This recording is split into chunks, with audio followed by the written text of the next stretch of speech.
Jessica Buhne, and I'm from the National Disability Coordination Officer Program. It's also known as the NDCO Program, a lot less of a mouthful when you sort of use the acronym rather than the whole title. On the screen, there's the logo for the NDCO Program as well as a logo for the Centre for Disability Studies. So that's actually where I work, and the Centre for Disability Studies hosts the NDCO Program for the region in Sydney, which I look after, which is the Sydney region, and that sort of covers that sort of Sydney Metro, Inner West, Sutherland, Eastern Suburbs area. I'll talk a little bit about the NDCO Program. Next slide, this is just an overview of what I'm going to be talking about throughout the session. If at any time you have a question, just throw it at me. I'll do my best to answer it, and hopefully I'll have an answer for the question. But I'm going to talk to you guys about what the NDCO Program is, what it involves. Then I'm going to look at life after high school, so looking at various pathways for students with disability, and hopefully get everyone thinking about the different things that are available and the different options that exist. I'm going to talk about reasonable adjustments and how for students who pursue further education after high school, the types of supports and services that are available, particularly in relation to, say, university and TAFE and registered training organisations, for example. Suzanne mentioned that there's plenty of NDCO resources, so I've got a couple of slides with our resources that have links to their websites. I've also got a copy of one of our resources, for everybody can have a copy of that if they would like. It's also available online, but it's a getting ready for sort of life after school. So I'll talk to this one more when the slide comes up, but yeah, so I've got a copy for everyone here today, and there'll probably be some spare if anybody wants a few extra. Also going to talk about disclosure, and so this was something that's come up just recently in the conversation in the last session. And then I'm going to finish off talking about some strategies for successful study. Suzanne mentioned some really great tips, so I've got some tips that are similar to that, and then a few additional ones as well, and hopefully that leaves everyone feeling equipped with some ideas for that post-school pathway. Any questions so far? Okay.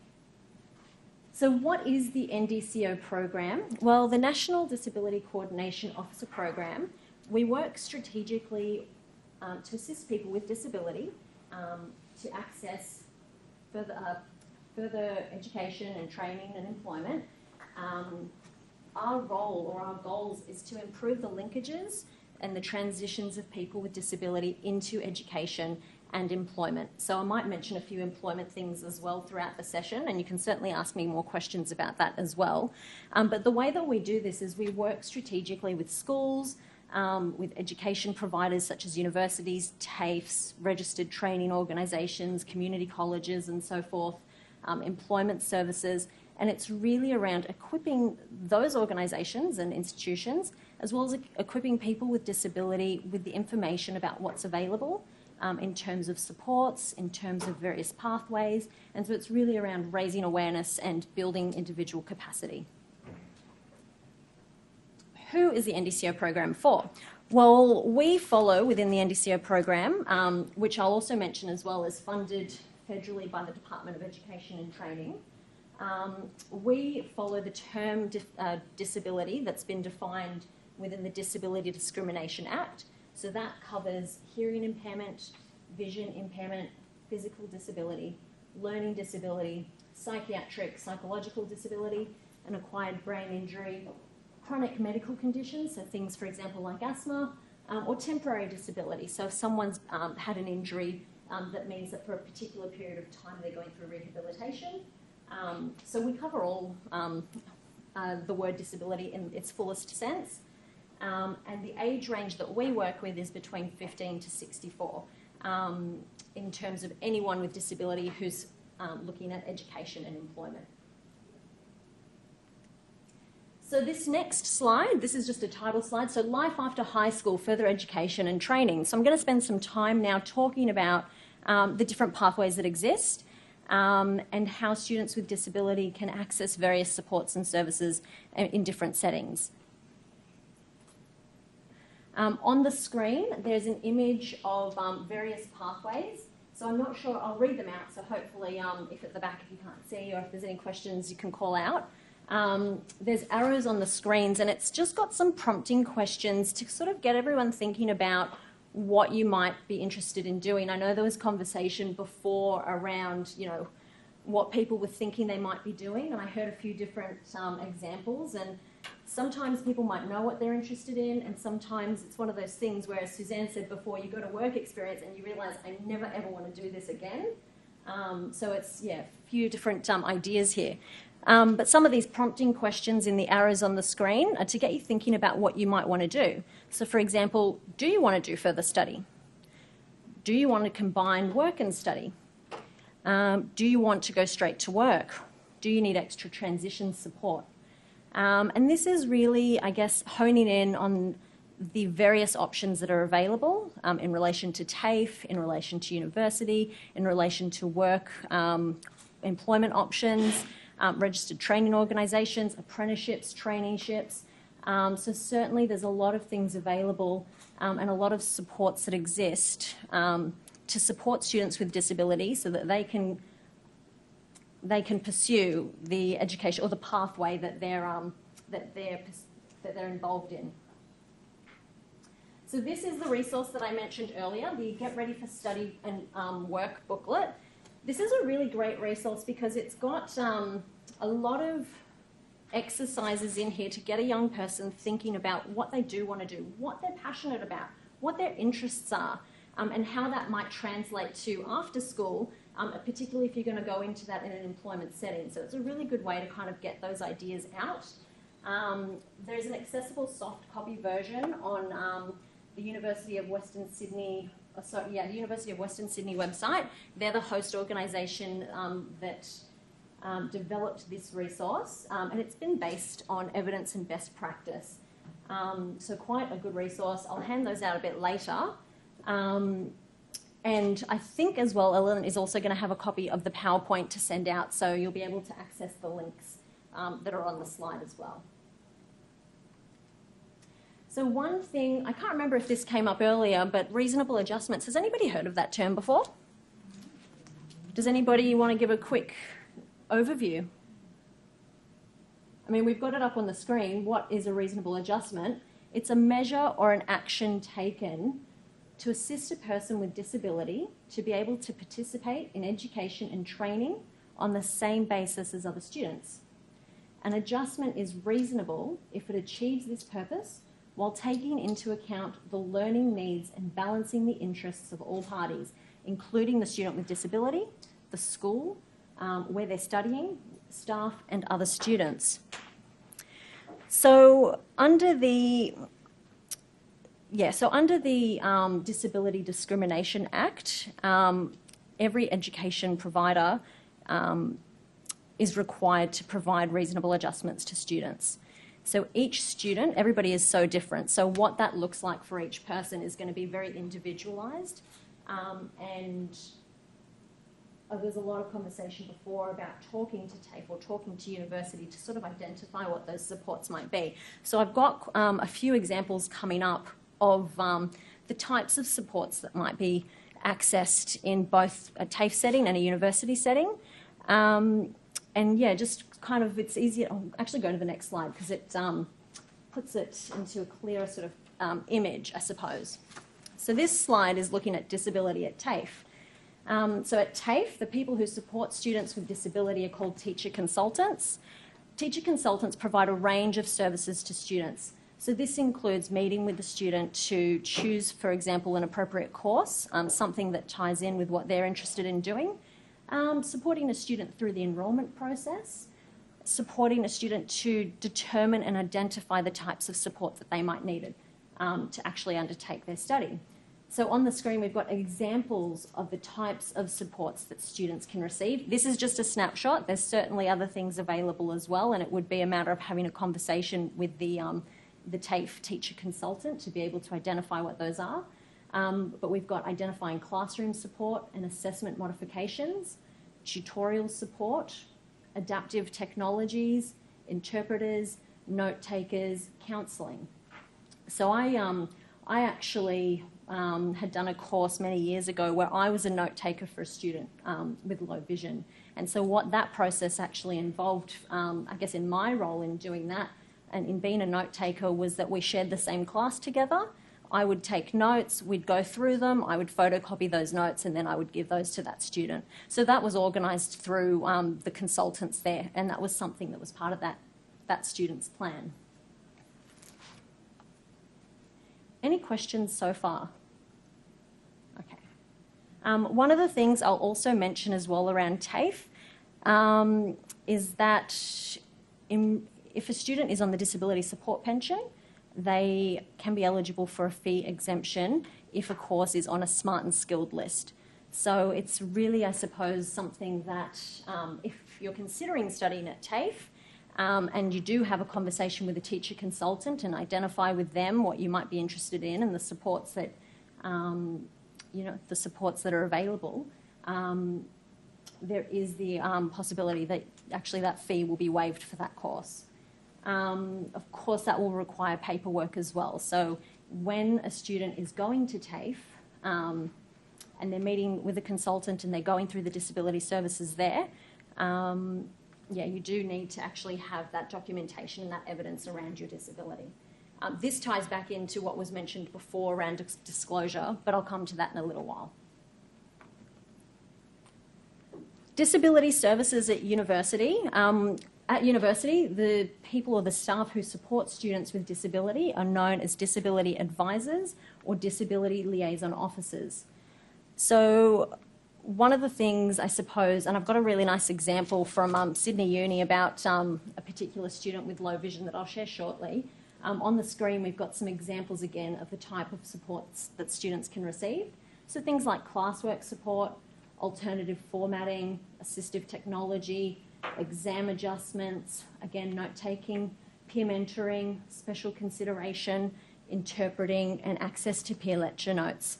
When I was at university and I was studying, I actually had a back injury. So when I was doing my exams, I was allowed an extra 5 minutes to be able to get up. It was 5 minutes per half hour, so I could get up and actually have a stretch. And then I could come back and do the rest of the exam. So that's just one example there. The case study I'd like to share with you is for a student who studied at Sydney University with low vision. This is a recent example. For the purpose of this, we'll call her Emma.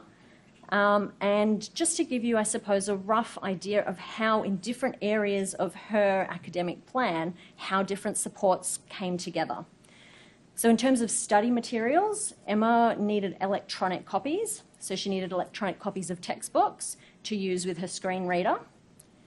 In terms of assistive technology, Emma was given access to the Assistive Technology Lab at the university, and the Assistive Technology Lab gave her access to different software and hardware such as CCTV. I'm actually not sure what CCTV is. I'm not sure if anybody can tell me what that one is, but I imagine it's a particular software program that enabled her to manage her materials. So in terms of lecture support, as Emma wouldn't be able to see, or Emma wasn't able to see the lectures in the PowerPoint slides, she was given access to the recordings. At university now, I believe they're moving a lot towards recording each of the lectures so that students can access them later. I believe in this instance, she was given recordings that had actually been pre-done from previous years that were still held. In terms of assignments, using screen readers and having materials, as I'm sure you all know, can take some time to actually get that done. So when it came to doing her assignments, Emma was actually granted extra time to be able to complete those and hand those in, and that was an account of the fact that having things converted into formats for her did take time. In terms of examinations, Emma was able to access electronic exam papers and technology to be able to actually do her exams, and she was also provided with the extra time in the exam as well. In terms of communication and communicating with teachers, the disability services at the university assisted Emma to communicate with her teachers about her class needs. And in terms of orientation and mobility, I don't know if anybody's been to Sydney Uni. I still get lost on there. I've been there plenty of times. So the university had the conversation with Emma, or the disability consultant had the conversation with Emma around accessing other supports, and in this instance it was guide dogs, to actually do some training around familiarising around the campus before university had started. So that was sort of a way so that Emma would feel that she would be able to navigate around the university. So you can see that there's quite a few different ways that it kind of ties in together, and how those different supports were able to make study for this particular young person successful. Any questions so far? No? Okay. And can they start doing that while they're still at school? Can we start some of those transition if so? Because some young people will find out early that they've been accepted, and is that your experience? So, and sometimes once they know they've been accepted, to be able to start orientating themselves to a particular place of study, is that? I think that's really important to do, because it does take time to familiarise with a new setting. It takes time to have those sorts of meetings with disability consultants and actually identify what it is that you need. If that was left to the week before the semester started, it is sort of, you know, I guess leaving it a little too late to have those things set up in a way that's going to be successful. So the more time you give yourself in having those conversations and identifying the types of supports and adjustments that you might need, and familiarising yourself with the new, venue that you're going to be going to, it's really important steps, really important to get organised in that sense. Yeah. And I think you mentioned before, didn't you, the orientation days? I mean, you can start doing those in year 11 or correct, whenever you like. And you can go weekends too and just have a walk around. It doesn't even have to be a structured, organised thing to start sort of orientating yourself to the new environment. Yeah. A lot of, so TAFE and university all have open days. Generally, the universities will have them just before the semester starts. TAFE will do, I believe they do weekend ones as well. So there's certainly different things happening where you can go in and meet the people there, get a feel for the campus, get a feel for what they're offering as well, to see if that's the right sort of pathway for you. Was there a question at the back? No, it was a stretch. The orientation okay. Week. There is an orientation week. They're having open days now at the university, and once the students know where they're going, the disability advisors are working all through the holidays. Yeah. So they can go and consult with them. Yeah. So certainly you can contact them at any stage. You don't need to be in year 12 to do that. I just wanted to I have a student, an ex-student that's at uni now, and she found that she was, she asked the disability person to talk to her teachers and so on and get things organised for her, but it wasn't happening in classes, so she actually had to do the emailing herself, so she was having to email professors, and she found all that quite daunting, even though she's a very bright girl. So she feels that there should be something, this isn't Sydney Uni, this is another uni, but she has to do everything herself. Nothing's happening from the disability liaison officer, so it's all on her own shoulders to get books, textbooks, and work, exams, everything. So it sounds like in that particular instance, she's not actually getting the right support that she needs to be able to do that. Yeah.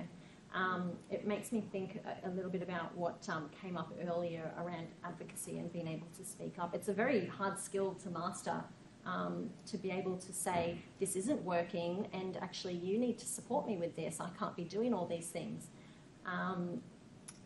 Yeah, it's a very tricky one, but it sounds as though they're actually letting her down in that instance. And there's always that conversation that people can have, isn't it, around the disability standards for education? Correct, yeah. Because all education providers, not just schools, have an obligation to meet the needs of their students, to be able to access the curriculum. But as we said, and we were just talking here about it, sometimes if it's not really visible to the person who's supposed to be making the adjustment, sometimes they don't see the urgency as much as what the student is needing. So as we said, it's hard, but I think sometimes you've got to make that noise. I think even when you do advocate, though, that it still doesn't always happen. No. And we said before about then what do you do? What's the next step? Getting another support person. You've got those disability standards for education. You might start talking about that, making sure that the young person who's doing the best to advocate on their behalf, but they might need a support person there, which may be someone from their family, There are advocacy organisations around, but it's probably best to get someone who they know, who they feel comfortable with, to support them with that conversation as well. You know, what body would they go to? All unis have an ombudsman, so if it wasn't being met through disability, and there's legislation to back it up, the ombudsman, you know. The problem is that our students, you know, they don't want to make a fuss, and that pushes them in the forefront, doesn't it? Really makes it, they're in a position and they don't want to be, they just want to be assimilated with everybody else. And it's hard, isn't it? It's not easy, and there's not an easy answer. Vision Australia, you guys would probably know that they have various advocacy sort of arms for people with vision impairment and blindness that they could advise. Don't know. And so that would be one option, would be to go through an advocacy organisation, even if it's just for that, I guess, the tips and the tools for preparing for a meeting. But you know what? If it is something that is challenging for a young person to do, because I could imagine it would be, you know, speaking up and saying this isn't working, having somebody at that meeting with you that you trust, that you feel comfortable with, whether it's a friend, whether it's a family member, someone that's just there as that additional support, they can't turn that person away from being in that meeting. They have every right to be there as well. So sometimes that can also be helpful, just having someone else there in that meeting. But, you know, Suzanne mentioned the Disability Standards in Education. There's also the Disability Discrimination Act. So there is, it's really important to know your rights around what and how you should be supported. Not just in education, it actually happens in employment as well. So I've got some information I'll come to shortly that kind of goes into that in a little bit more detail. I guess in terms of university, just sort of keeping on with this, there was some conversation before around maybe not having the right or the ATAR to be able to access university. So one thing that I will mention as well is that with university, and I'll just go to the next slide. Actually, I'll come back to that thought in a second. This is a resource around getting ready for university. It's a complete online website, lots of practical advice, lots of tips, where to get support, where to get more information. Yeah, really good website there, and I've got a little postcard that has the details of that I can also hand out as well. But what I was sort of mentioning before about university is that each university does offer alternate pathways as well. Each university is different in those types of pathways, but just for example, one that I can think of is Macquarie University offers I think it's called the 4 steps pathway or the 4 subject pathway. And what that is if a student doesn't meet the ATAR requirements, they can still participate in 4 subjects part-time. Once that is then successfully completed, they are then able to apply for a degree out of a list of degrees that they have, which is all on the Macquarie Uni website. So Sydney Uni also offers it, UTS. It really would be a matter of, you know, if there's a particular course that you are really set on and really keen on, but maybe you didn't get the marks for it, having a think around, is there an alternate pathway to get there? TAFE can also be an alternate pathway to be able to access university at a later stage. So what did you call that? Oh, the alternate pathways? Thank you. Yeah. And what else did I want to mention? Oh, then Macquarie one's called the Next Step pathway, not 4 steps, Next Step. This is another really valuable resource. It's available in an accessible online version, and this one is especially on your right to an education. So everything that we were just talking about discrimination and not being able to access the right supports, this is a really excellent resource that just kind of goes into more detail around the legislation, so around the Disability Discrimination Act and the standards in education. And, you know, really highlights each and every person with disability, their right to an education and to be supported to go through that process. Now, we talked about disclosure earlier, briefly. Does everybody know what disclosure is? What does it mean to actually disclose? So that would be to actually say to someone at the education, so either at university or TAFE, and to say, I'm a person with disability and I might need support with this, this and this. You're not actually required to disclose your disability. However, if you don't disclose your disability, you won't actually be able to access the supports that you need. It's not the responsibility of teachers to provide those supports to you unless they're actually aware through the disability consultants or the disability advisors that there is a plan in place to support you with your studies. You're also not required to disclose unless there is a safety risk or you cannot meet the inherent requirements of the course. So the inherent requirements of the course, those are the essential tasks and the essential skills that are required for a person to successfully complete a course and to successfully engage in the job of what that might be. Something, and an example on this actually came up this week in conversation. I was at not a training day, but I was at a forum for registered training organisations. And there was conversation around how this young person had done this qualification, which was specific for a very specific job, and it was around working in a submarine. So the very specific requirements to be able to do that job. Unfortunately, the person, and they actually have to go through this whole process of having medical examinations and so forth to be able to determine and identify, yes, this person can work on the submarine and can actually fulfill the requirements of their job. This person, unfortunately, they hadn't disclosed, but they hadn't been examined in a way that identified that that person was colourblind. So that person completed their study, did get a job, but it was identified that because they couldn't see the changes in the water, they couldn't actually complete a core component of that role. So that's what the inherent requirements of a course or of a work might be, of a job. Yeah. I think that should be a policeman too, you know, that colour, is it? I think so. I think that's another one. So, actually. Yeah. Electrician. So there are some, sometimes you've got to really look into what you're thinking about to find out what do they actually need for that job. And if you do want to find out about the particular inherent requirements of a specific job or that are part of a specific degree or course, you can either find those through the peak body of that profession, or you can find out through the education provider. They'll have the course details there, and it should list all of the inherent requirements that are associated with that as well. So I mentioned before as well, in order to be able to receive support, you would need to disclose your disability. But you also, as a person with disability, are in charge of who knows that information about you. So information isn't passed on unless you, give permission for that. With university, what they will do is they do an academic plan for a student. So a lecturer or a tutor will receive that plan that says this student might need material printed in a larger format, but it won't say why they need that. So it's protecting privacy in that sense, and as a person with disability, you get to choose who knows that information about you. In terms of disclosure, there is another excellent resource. I wish I could say I was involved in developing these, but these were developed a while ago by the NDCO Program at the University of Western Sydney. I've got the little postcards for this, so can hand those out, and if you want to have a look at it later, that's completely fine. It's a really great tool just to think through, around whether you do want to disclose or not and what that would mean.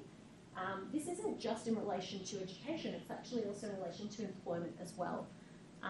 Because certainly the Disability Discrimination Act doesn't just look at education, it looks at discrimination in employment as well.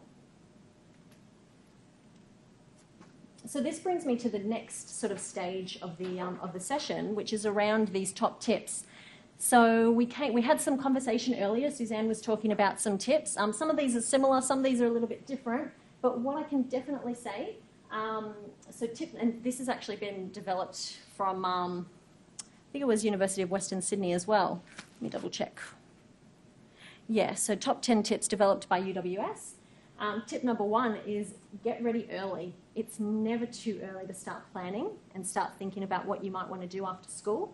And you know what? You might even change your mind along the way, and that's perfectly fine too. I think that's quite common for young people to say you're doing work experience, like we said before, and then you think, I never want to do this again. Perfectly fine. It's kind of just getting yourself thinking about what your passions are, what your interests are, what you love doing, what you hate doing. I always said to people, like, I would never be able to work in a library because I'm too loud and I'm too noisy and I move through things and I knock things over, and typically libraries are quiet places, so I would be the worst person to work in a library. But yeah, so it's thinking about those sorts of things. Connect with people that can help you, whether it's family, whether it's friends, but even the learning support teachers, the teachers that are supporting you now, careers advisors and so forth. Get their advice, get their ideas and thoughts, and it's okay to sort of pick their brains and then sort of take that to the next step for you to get some ideas around what the next steps would be. The other thing, so tip number 2 is get the big picture. So how will your social, education, employment and leisure goals, how do they all fit together? I guess that's about having that vision for what you want your life to look like, what you want to be doing. Do you want to study and work part-time? What's your dream job? Do you want to travel for a bit? All those sorts of things. What's that vision that you have? I don't know, has anybody had those sorts of internal conversations or conversations with other people about those sorts of things? I'm seeing a few nods. Okay, I'm just assuming everyone's tummy's rumbling for lunch, and so we've gone a little bit flat, but that's all right. So have a think about your values, your interests, and what your long-term goals are. So tip number 3, get connected.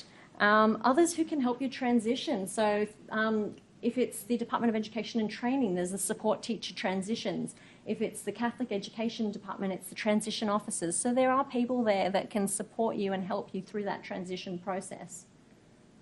You might know other people that have sort of from previous years that have gone through that same sort of transition. So, somebody else to ask that question to around what they did and what they liked, what worked and what didn't work and so forth. Tip number 4, so get to know your options. Again, it's never too early to research. Ask those different questions about what's available after school. Nothing to stop you from having a phone conversation now with someone from TAFE or someone from university to kind of just, even if it's a confidential conversation, just to kind of think about, all right, well, this is what I want to do next year, so how could we make that work? So nothing to stop those sorts of conversations now. And if it's something that puts you a little bit out of your comfort zone, have a family member there or a friend that you feel comfortable with that can kind of have that conversation together with someone else. And I loved how, Suzanne, you mentioned this before, is raising expectations. So aim high. Don't limit yourself. I think it's really important to, think about what it is that you love and what would enhance your life. And aim for that. So always aim high. Develop your skills. So tip number 5, get the skills. This includes your practical skills, your employability skills, your technology skills. All those things come together, not just in an education setting, but later for employment as well. Sort of leads on to the next tip. So I'm kind of going to merge these two. Tip number 6 is get organised. Being organised in education is something that is transferable to later down the track when you're in work. Does anybody know what that means, transferable? So if I'm really organised at university, so I can, for example, do my assignments, and I can make and keep my appointments, and I can keep copies of my paperwork, all of those things I can then use later when I'm in work. And I can tell you now, those sorts of skills are really valued in a workplace. So really hone in on developing those skills. Tip number 7. So this one is around getting support. So it might be something like finding a mentor. At university, they have different, they do have a lot of mentoring services available. They have different clubs and societies where you can connect with other students who share similar interests with you. And that's a really nice way to kind of connect with others on campus. TAFE has a range of other sort of ways to connect students as well. And I suppose when you're meeting with disability advisors or TAFE teacher consultants, it's a way of checking in with them. Well, what else do you offer? This is about my coursework, but what about when I'm here and I want to, connect with other students? What else is available there as well? Tip number 8, get involved. So whether it's work experience, paid or volunteer work, all those sorts of things that you're doing now, if you're able to do them now, and I mean that in the sense of if you're at that sort of age range where you can start doing that, all those things look really good on a resume for later down the track. And again, it's a really good way to identify if it's something you want to do or not do, hone in on particular skills and develop those further.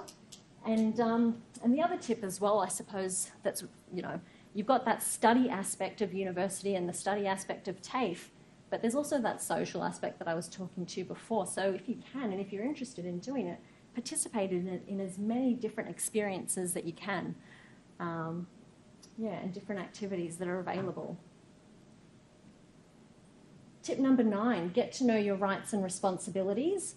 So again, this comes back to the conversation that we were having before around knowing your rights with the Disability Discrimination Act, knowing your rights under the standards in education.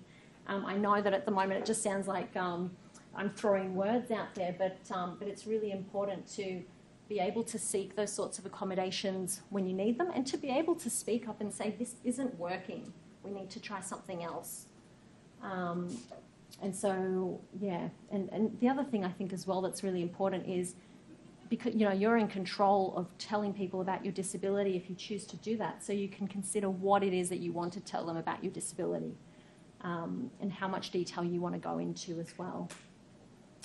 Finally, tip number 10 is around being confident.